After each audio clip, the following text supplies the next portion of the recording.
She told me, "I met someone who makes me feel alive." I replied, "Then go live that new life." After that, I bought my return ticket, changed the locks, and put her stuff in storage. I blocked her number and moved on. In the end, when Karma knocked on the door, she realized she was on the outside, completely alone. She called me safe. She called me boring. In the end, she found out that security is something she will never have again. The Mexican sun felt like a blessing. It was a dry, clean heat that penetrated bones accustomed to the cold dampness back home. I watched Chloe from my lounge chair. The way the light reflected off the sweat running down her margarita glass. The way she smiled, a genuine, carefree smile as she tilted her face toward the sky. This was the scene I had been imagining for 11 months, since the moment I clicked buy on that surprise vacation package, emptying the account I had named Future Fund. "Are you staring at me, Alex?" she said without opening her eyes. "Just memorizing," I replied. "Are you happy?" She opened one eye lazily. "I'm always happy." I let the comment hang between us, fragile. She wasn't always happy. For the past 6 months, work at the marketing office had been hell, and she brought the stress home like a heavy coat she refused to take off. This trip was supposed to be the reset button, my gift to her, to us. "This place is incredible," I said, pointing toward the turquoise pool that seemed to spill into the infinite blue of the ocean. "Worth every penny of eating reheated pasta for a year," she sighed with a slight edge of irritation. "Don't ruin the moment talking about money, Alex. It's tacky." The comment hurt, but I let it go. Travel stress, I thought? She would relax. I looked back at the water, seeking some peace in the moment. That's when I saw him. A guy about our age with the kind of tanned, sculpted physique that looked like his full-time job. He was at the swim-up bar, hyping up a small group of guests, laughing a little too loudly, in a performative way. I didn't think much of him until he dove in and started swimming, not toward an empty space, but directly toward us. "Hey, how's it going?" he said, his voice deep and confident, as he hoisted himself out of the water right next to Chloe's lounge chair. He flashed a perfect smile at both of us, but his eyes were fixed on her. "Couldn't help but notice you guys from over there. Are you new here?" Chloe, who usually reacted to this kind of approach with polite coldness, surprised me. "Is it that obvious?" she asked, smiling. "The paleness gives it away," he replied, laughing in a way that didn't feel offensive. First day. I'm Chloe and this is Alex." "Leo," he introduced himself, giving me a quick nod, more an act of assessment than courtesy. "Alex, cool." And he immediately turned his attention back to Chloe as if I had evaporated. "So, on your first day, you have to try the passion fruit mojitos at the Palapa bar. The ones here are awful." "We were just thinking about ordering another round," Chloe said, even though we weren't. She looked at my half-finished beer. "Right, Alex." Before I could answer, Leo signaled a waiter. "2 passion fruit mojitos, on me, partner. Put it on my tab." He winked at Chloe. "Consider it a welcome gift." And that's how it all started. For the next hour, Leo completely dominated the conversation. He was a digital nomad with a diversified portfolio in crypto and e-commerce. He talked about surfing in Bali, skiing in Chamonix, and a full moon party in Thailand that sounded more like a threat than fun. Chloe was mesmerized. She laughed easily, more than she had with me in the last few months. I tried to interject once. "That must be incredible, but isn't it lonely always being on the move?" Leo looked at me as if I had spoken a dead language. "Lonely, man. The world is full of people. You just have to be interesting enough for them to want to stick around." His eyes went back to Chloe. "It's a matter of energy. Some people have a sparkle, a thirst for life. Others, well, they're content just observing." Chloe didn't defend me. She just took a long gulp of her mojito. The heat started to feel suffocating. "I'm going to grab some towels," I muttered, getting up. It was a weak excuse, but I needed to breathe. Neither of them seemed to notice my exit. As I walked toward the cabana, I looked back. Leo was leaning toward her, saying something in a low, intimate tone. I was too far away to hear, but I perfectly saw Chloe's face. She looked at him with a hungry fascination, a raw desire that I hadn't seen in her eyes in a very, very long time. I stood there with the white towels in my hands, feeling like a ghost in my own life. The sun, the paradise, the woman I loved, everything was still there, but a crack had formed, and through it, I could see the entire perfect facade starting to crumble. The rest of the day passed in a blur of forced smiles and a dull fear taking root in my stomach. Leo became a constant presence. He had dinner with us, chose the dishes Chloe had to try, dominated every conversation. His stories increasingly exaggerated, his disdain for anything common increasingly evident. Every time I spoke, I felt Chloe's impatience like a physical pressure. My talks about my work as a project manager were safe. My plan to perhaps get a scuba diving certification was cute. Meanwhile, Leo's story about free diving with sharks was fearless. The comparisons became a constant hum, almost imperceptible, but always there. Chloe didn't defend me. She just took a long gulp of her mojito. The heat started to feel suffocating. "I'm going to grab some towels," I muttered, getting up. It was a weak excuse, but I needed to breathe. Neither of them seemed to notice my exit. As I walked toward the cabana, I looked back. Leo was leaning toward her, saying something in a low, intimate tone. I was too far away to hear, but I perfectly saw Chloe's face. She looked at him with a hungry fascination, a raw desire that I hadn't seen in her eyes in a very, very long time. I stood there with the white towels in my hands, feeling like a ghost in my own life. The sun, the paradise, the woman I loved, everything was still there.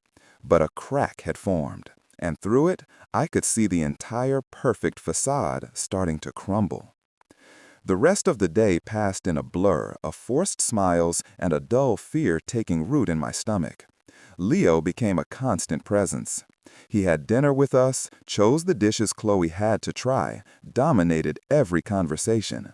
His stories increasingly exaggerated, his disdain for anything common increasingly evident. Every time I spoke, I felt Chloe's impatience like a physical pressure. My talks about my work as a project manager were safe. My plan to perhaps get a scuba diving certification was cute. Meanwhile, Leo's story about free diving with sharks was fearless. The comparisons became a constant hum, almost imperceptible, but always there. "We could buy tickets for that fire dancer show tonight," I suggested during dinner, trying to reclaim some of our itinerary. "Ugh, that's so touristy," Chloe grumbled, pushing her salad around the plate. "Leo said it's a total ripoff. He knows a private beach club. That's the real experience." "Of course he does," I replied, my voice dry. She gave me a sharp look. "Don't be like that. He's just trying to show us a good time. You could be a little more spontaneous, you know?" The word hung between us. Spontaneous. It was the same word she had used when she said she wanted to quit her job and travel without plans, without savings. I called it irresponsible. Leo would probably call it living. Later, back in the room, while she was getting ready for this real experience, I tried to build a bridge over the abyss growing between us.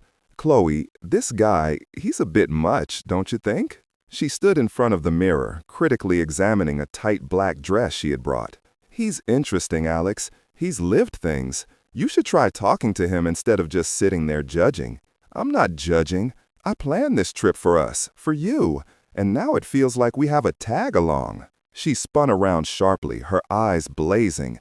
"No, Alex, you planned a trip for the version of me you're comfortable with. The one who comes home exhausted from a crap job and watches Netflix with you until she falls asleep. Leo sees the version of me that wants more, the one who has the right to want more." The accusation was so unfair it took my breath away. "I never stopped you from wanting anything, Chloe." "Oh, no?" Her voice dropped to a cold, contained tone. "You create this cage of stability. It's suffocating." She stormed out of the room, leaving me standing there. The gilded cage of our five-star resort now felt like a prison cell. I didn't follow her to the beach club.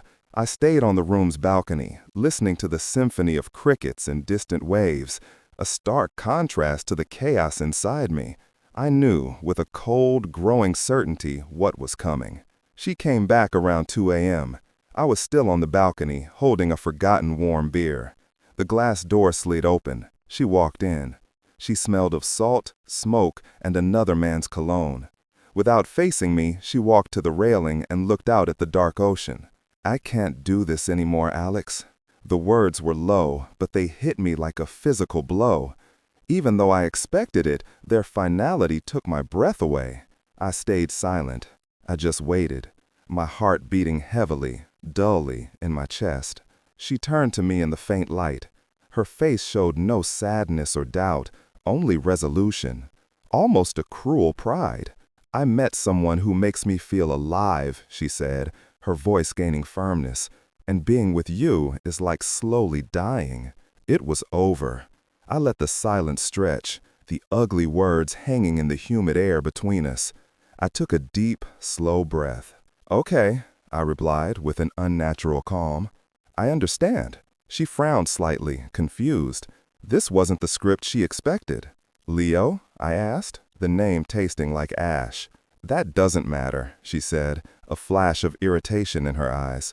"What matters is that I finally see everything clearly. You're just a placeholder, Alex, a safe, impeding placeholder for a real life." There was the raw truth, stripped of all the pretty lies.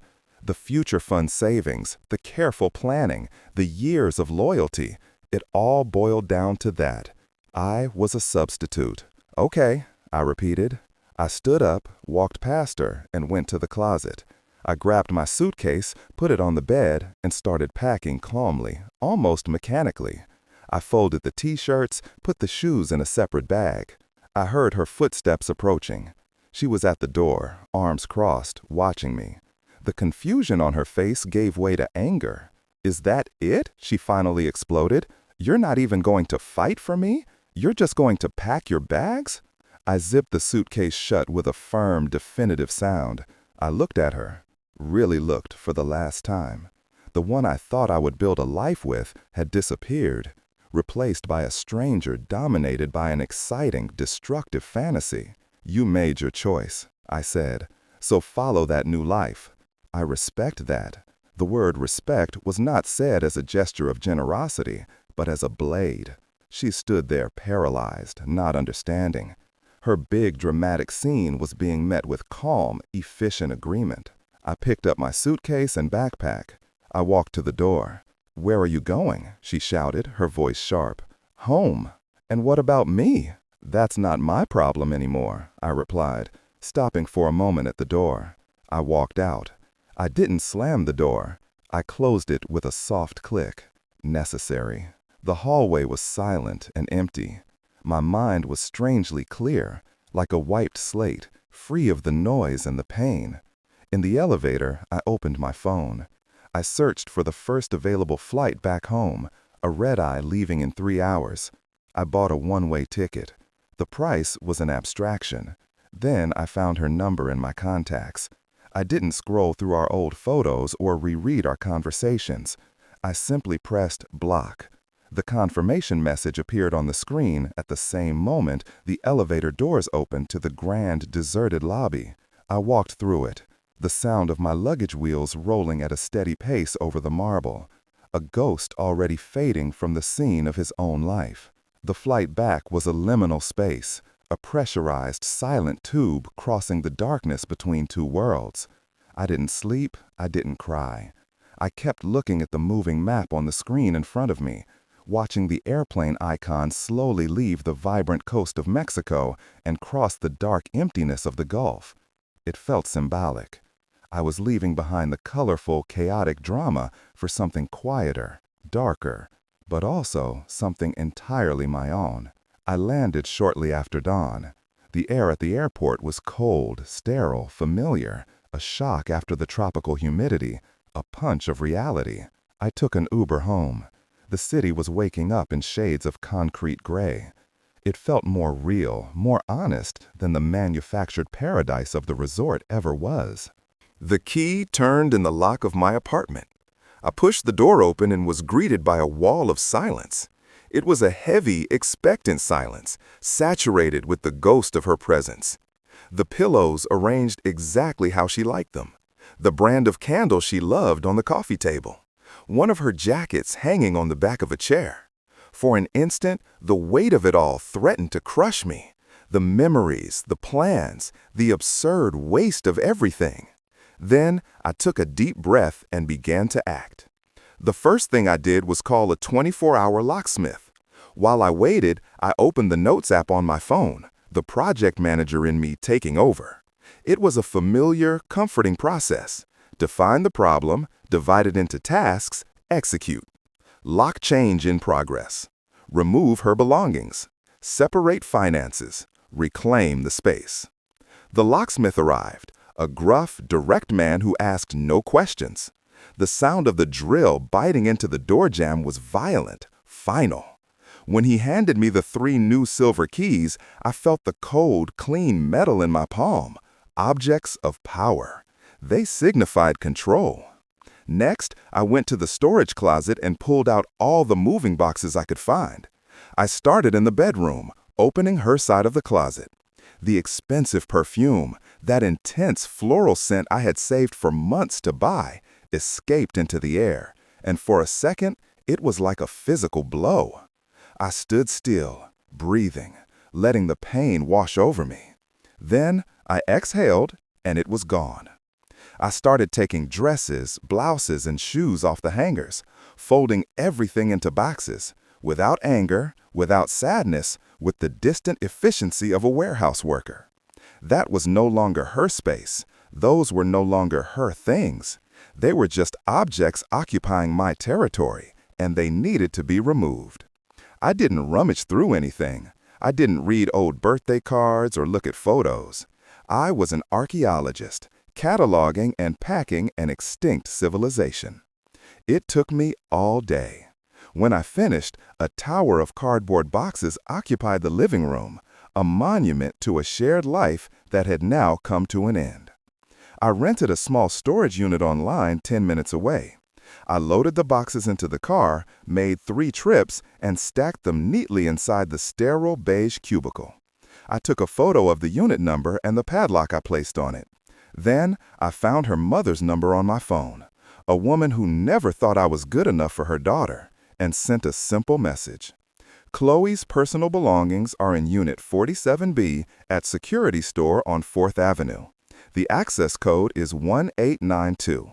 The rent is paid until the end of the month. After that, it's her responsibility. Do not contact me again. I blocked the number before any reply could arrive. The last and most important task was the lawyer. I found a family law office with good reviews and scheduled a consultation for the next day. I arrived with a folder of financial documents, joint account statements, the lease, everything. The lawyer, a middle-aged woman named Miss Evans, listened without expression as I laid out the facts.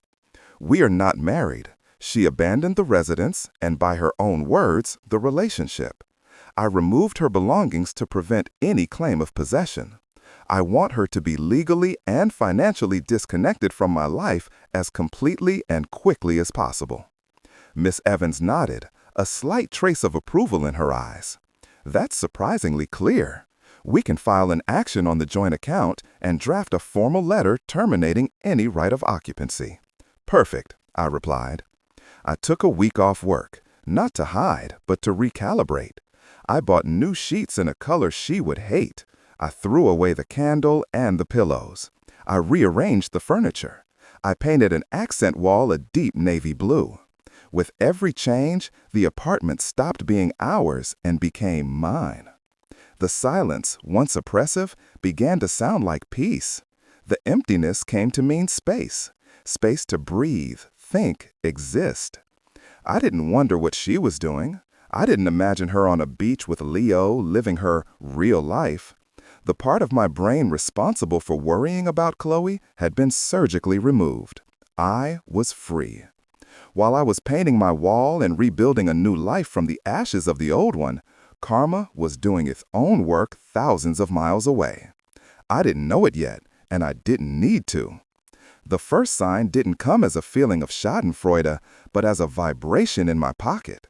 A desperate, furious plea from a world that no longer had any claim on me. Exactly 1 week after I left her in Mexico, my phone vibrated on the kitchen counter. Unknown number. I let it go to voicemail. A minute later, the notification appeared. I put it on speaker.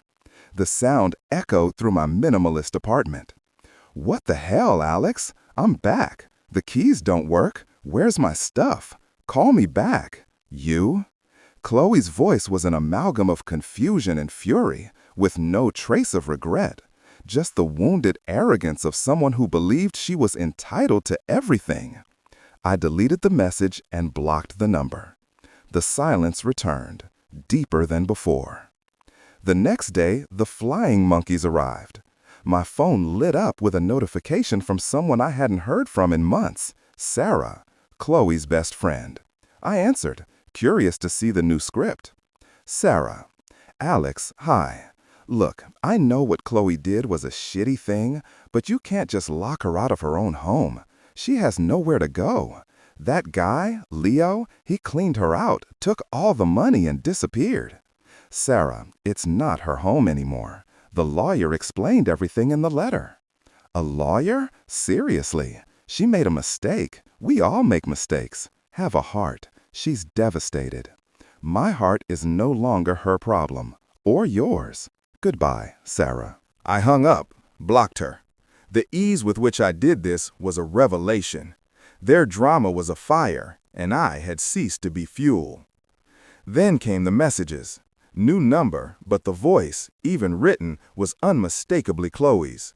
The tone shifted from anger to panic. Message 1. "Please forgive me. He was a monster. I was stupid. Now I see that what we had was real." Message 2.